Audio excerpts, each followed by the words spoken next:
नमस्कार दोस्तों, मैं हूं संतोष पाठक और आज मैं द न्यूज लॉन्चर पर आपके साथ एक बहुत ही गंभीर और महत्वपूर्ण मुद्दे पर चर्चा करने के लिए आया हूं। यह मुद्दा देश के चरित्र से, देश की सनातनी परंपरा से जुड़ा हुआ है। यह मुद्दा इस बात से जुड़ा हुआ है कि देश की सरकारों को चला रहे नेताओं को देश में तमाम धर्मों के लोगों के साथ एक समान व्यवहार करना चाहिए।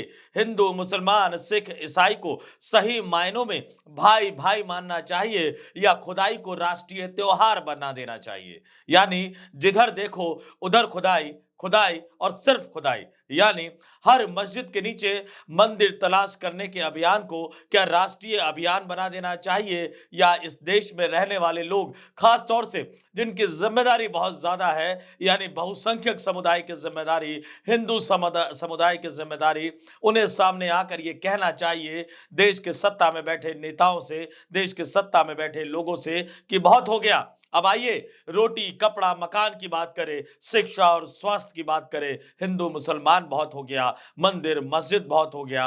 इस तरह का माहौल कभी बनेगा? देश की जनता कभी उठकर सामने आएगी या नहीं आएगी? लेकिन देश की लोकसभा से, देश की सबसे बड़ी पंचायत से 136, जी हां, 136 लोकसभा सांसद निकलकर सामने आ गए हैं केंद्र सरकार और खास तौर से उत्तर प्रदेश की योगी आदित्यनाथ सरकार के खिलाफ। हालांकि आज का माहौल ऐसा है कि हर भाजपा शासित राज्य का मुख्यमंत्री, जैसा कि मोहन भागवत ने कहा था, अपने आप को हिंदुओं का नेता साबित करने के अभियान में जुटा हुआ है। लेकिन इन 136 सांसदों ने जिस तरह से मोर्चा खोल दिया है, उससे देश के प्रधानमंत्री नरेंद्र मोदी और उत्तर प्रदेश के मुख्यमंत्री योगी आदित्यनाथ के सामने मुश्किलें खड़ी हो गई हैं। उनके मंसूबों के सामने बहुत बड़ी रुकावट खड़ी हो गई है और अब मोदी योगी की जोड़ी वो खेल नहीं खेल पाएगी जो पिछले कुछ सालों से ये जोड़ी लगातार खेल रही है।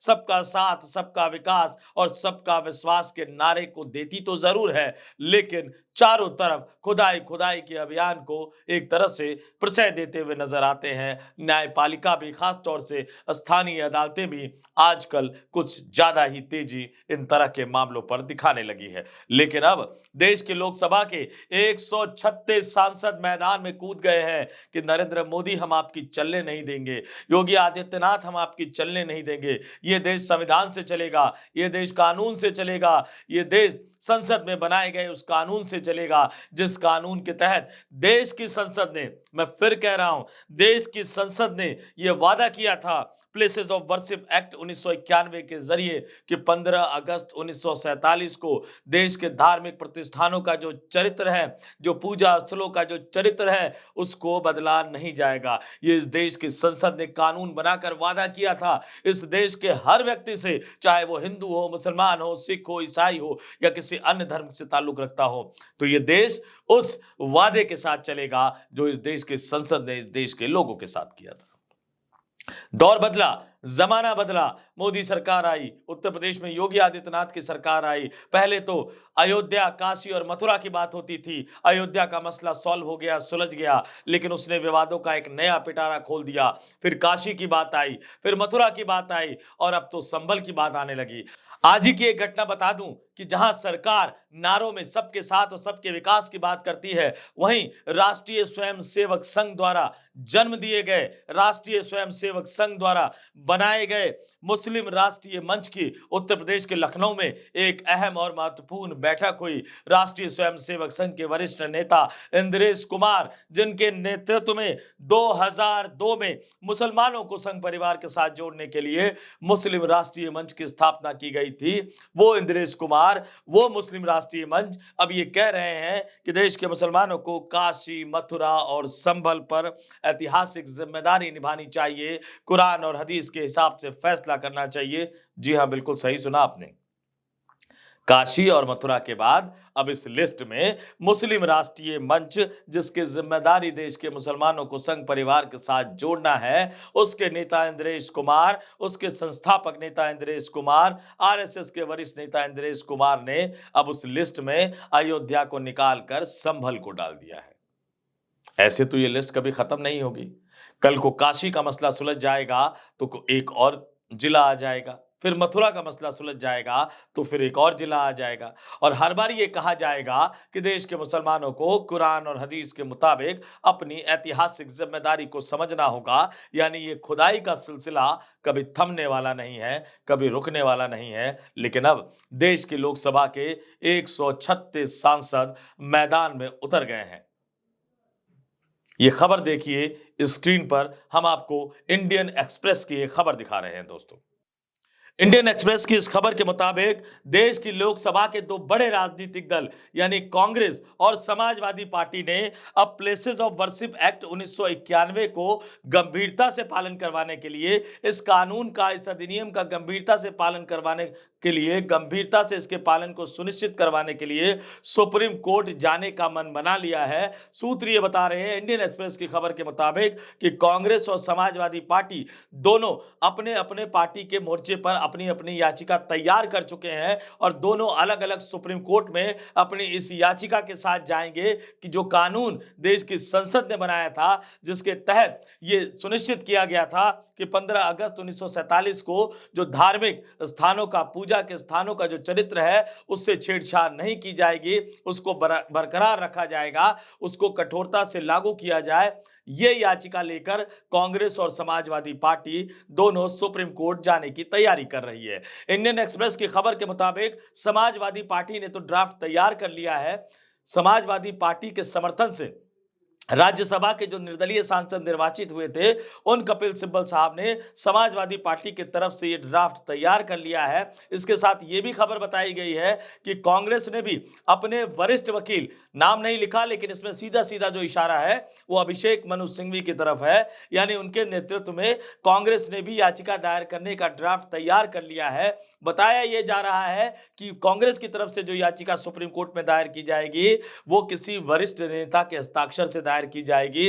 अब वो वरिष्ठ नेता कौन होंगे? क्या राहुल गांधी होंगे? क्या प्रियंका गांधी होंगी? या कांग्रेस पार्टी के राष्ट्रीय अध्यक्ष मल्लिकार्जुन खड़गे होंगे? या कांग्रेस का कोई और वरिष्ठ नेता होगा? लेकिन यह तय हो गया है कि 99 सांसदों वाली कांग्रेस पार्टी याचिका दायर करेगी सुप्रीम कोर्ट में और इस खुदाई के अभियान पर रोक लगाने की मांग करेगी और इसके साथ साथ ये भी कहेगी कि जो प्लेसेस ऑफ वर्शिप एक्ट 1991 है, इसमें कोई छेड़छाड़ नहीं होनी चाहिए और जो चंद्रचूड़ साहब यानी अयोध्या के समय जिस तरह का फैसला देकर गए थे, उसको भी स्पष्ट किया जाए और इस कानून के साथ कोई भी किसी भी तरह की छेड़छाड़ बर्दाश्त नहीं की जानी चाहिए। इसको सख्ती से, इसको कठोरता से लागू करना चाहिए, क्योंकि देश के संवैधानिक ताने बाने को, देश के सामाजिक चरित्र को, देश की धर्मनिरपेक्षता के चरित्र को बचाए रखने के लिए बहुत जरूरी है। 99 सांसदों वाली कांग्रेस पार्टी अपना ड्राफ्ट तैयार कर चुकी है सुप्रीम कोर्ट में जाने के लिए। वहीं 37 सांसदों वाले समाजवादी पार्टी भी अपना ड्राफ्ट तैयार कर चुकी है सुप्रीम कोर्ट में जाने के लिए। आने वाले 10 दिनों के अंदर अंदर दोनों ही राजनीतिक दल अलग अलग अपनी याचिका लेकर सुप्रीम कोर्ट में जाएंगे। आपको बता दूं कि इससे पहले असउद्दीन ओवैसी भी गुरुवार को सुप्रीम कोर्ट में जा चुके हैं। उनकी याचिका भी सुप्रीम कोर्ट ने सुनवाई करने के लिए मंजूर कर रही है। अगर इस पूरे मामले को देखा जाए तो 2020 से कई सारी याचिकाएं सुप्रीम कोर्ट में इस कानून को सुनिश्चित करने के लिए लगाई गई है और यह तय माना जा रहा है कि कांग्रेस जब याचिका दायर करेगी, समाजवादी पार्टी जब याचिका दायर करेगी, तो इन तमाम याचिकाओं को एक साथ क्लब कर दिया जाएगा और यह भी तय है कि इसकी सुनवाई सुप्रीम कोर्ट के मुख्य न्यायाधीश यानी जस्टिस खन्ना वाली बेंच करेगी। यानी एक बार फिर से दायित्व जस्टिस खन्ना पर आ गया है कि माननीय सुप्रीम कोर्ट ने, सुप्रीम अदालत ने जो गलती की थी इससे पहले के कार्यकाल में, उस गलती को सुधारने की जिम्मेदारी एक बार फिर से सुप्रीम कोर्ट के चीफ जस्टिस पर आ गई है। इस बार जस्टिस खन्ना पर यह दारोमदार है। पूरा देश उनके ऊपर देख रहा है, सबकी निगाहें उनके ऊपर रहेंगी कि वो किस तरह का फैसला करते हैं देश के सामाजिक ताने बाने को बचाने के लिए, देश के धर्मनिरपेक्षता के चरित्र को बचाने के लिए। इससे भी बड़ी बात क्या है? इससे भी बड़ी बात यह है दोस्तों कि जिस तरह से एक एक करके विपक्षी गठबंधन में शामिल नेता दल सामने आ रहे हैं, असदुद्दीन ओवैसी सामने आए, कांग्रेस अपनी तैयारी कर चुकी है, समाजवादी पार्टी अपनी तैयारी कर चुकी है, तो ये तय मानकर चलिए कि आने वाले दिनों में विपक्षी इंडिया गठबंधन में शामिल 25 से ज्यादा राजनीतिक दलों के नेताओं पर भी दबाव पड़ेगा और धीरे धीरे, जो मैं आज आंकड़ा आपको 136 का बता रहा हूं, कांग्रेस के 99 सांसद, समाजवादी पार्टी के 37 सांसद सांसद, ये आंकड़ा बढ़ता जाएगा, लगातार बढ़ता जाएगा और ये आंकड़ा अगर उस आंकड़े तक पहुंच जाएगा जब मोदी सरकार के अस्तित्व को लेकर खतरा पैदा होगा, तो फिर मोदी सरकार भी झुकती हुई नजर आएगी, योगी आदित्यनाथ की सरकार भी झुकती हुई नजर आएगी। सुप्रीम कोर्ट का अहम फैसला इस देश को बचाने में एक महत्वपूर्ण भूमिका निभा सकता है। अब तक अलग अलग याचिका करता जाते थे, लेकिन राजनीतिक दलों के जाने का अपना एक अलग महत्व होगा। फैसला कुछ भी आए, लेकिन इस देश का इतिहास याद रखेगा कि सुप्रीम अदालत ने इस देश से जुड़े महत्वपूर्ण मसलों पर किस तरह से सुनवाई की थी, किस तरह से अपना फैसला दिया था, किस तरह से अपना जजमेंट दिया था। इससे पहले आपको यह भी बता दे कि सुप्रीम कोर्ट में जो तमाम याचिकाएं इसको लेकर लंबित है, उसमें सुप्रीम कोर्ट पहले ही 4 हफ्ते का समय केंद्र सरकार को दे चुकी है अपना पक्ष रखने के लिए और इसकी अगली सुनवाई 17 फरवरी को होगी। और जैसा कि सूत्र बता रहे हैं, जैसा कि मैंने आपको बताया कि आने वाले 10 दिनों के अंदर कांग्रेस और समाजवादी पार्टी की तरफ से भी इसको लेकर याचिका सुप्रीम अदालत में दाखिल कर दी जाएगी। तो 17 फरवरी को जो सुप्रीम कोर्ट में सुनवाई होगी, उस सुनवाई में कांग्रेस भी एक पक्ष होगा, उस सुनवाई में समाजवादी पार्टी भी एक पक्ष होगा, 99 सांसदों वाली कांग्रेस भी एक पार्टी होगी, 37 सांसदों वाली समाजवादी पार्टी भी एक पार्टी होगी और असउद्दीन ओवैसी भी एक पार्टी होंगे, सरकार भी एक पार्टी होगी। सरकार को भी जवाब देना होगा कि हर तरफ, चारों तरफ मस्जिद के नीचे मंदिर और हर तरफ खुदाई को लेकर उसका क्या मानना है। ये सरकार का ऑफिशियल स्टैंड होगा, चुनावी मंचों वाला स्टैंड नहीं होगा, आधिकारिक स्टैंड होगा जो केंद्र की नरेंद्र मोदी सरकार को देश की सुप्रीम अदालत के सामने रखना है। तो ये जो दिन होगा 17 फरवरी का दिन एक अहम दिन होगा देश के राजनीतिक इतिहास के लिए, देश के सामाजिक इतिहास के लिए, देश के धार्मिक इतिहास के लिए। और विपक्षी राजनीतिक दल अब नरेंद्र मोदी सरकार से दो दो हाथ करने के लिए उतर चुके हैं। राजनीतिक मैदान अपनी जगह है, मशीन के खेले में वो जरूर हार जाते हैं। सुप्रीम कोर्ट ने भी कई बार ऐसे फैसले दिए जो सरकार के फेवर वाले फैसले थे, लेकिन इस बार मुद्दा महत्वपूर्ण है, एजेंडा बहुत ही महत्वपूर्ण है। और हम लगातार अपने तमाम डिबेट्स में हम ये कहते रहे हैं, न्यूज लॉन्चर में हम लगातार कहते रहे हैं कि हार जीत बहुत ज्यादा मायने नहीं रखती, लेकिन आपको लड़ते हुए दिखना चाहिए। हम लगातार विपक्षी दलों से कहते रहे कि अगर गलत है तो जाइए सुप्रीम कोर्ट में। आखिरकार विपक्षी दलों ने, देश के दो सबसे बड़े विपक्षी राजनीतिक दलों ने यह फैसला कर लिया है और अब प्लेसेस ऑफ वर्शिप एक्ट 1991 को पूरी तरह से मनवाने के लिए, पूरी तरह से इस एक्ट के अनुसार सरकार को कार्रवाई करने के लिए मजबूर करने के लिए। और इससे भी बड़ा सवाल है, जो स्थानीय अदालतों में, जिला अदालतों में, जो जजों में आजकल धार्मिक एक्टिविज्म आ गया है ना। एक दौर था जब आरटीआई का दौर था, वो भी एक एक्टिविज्म कहा जाता था, न्यायिक सक्रियता कहा जाता था। आजकल धार्मिक सक्रियता हो गई है कि जैसे ही खुदाई का कोई मसला आता है, तुरंत वो आदेश दे देते हैं, तुरंत कार्रवाई हो जाती है। संभल इसका परफेक्ट उदाहरण है।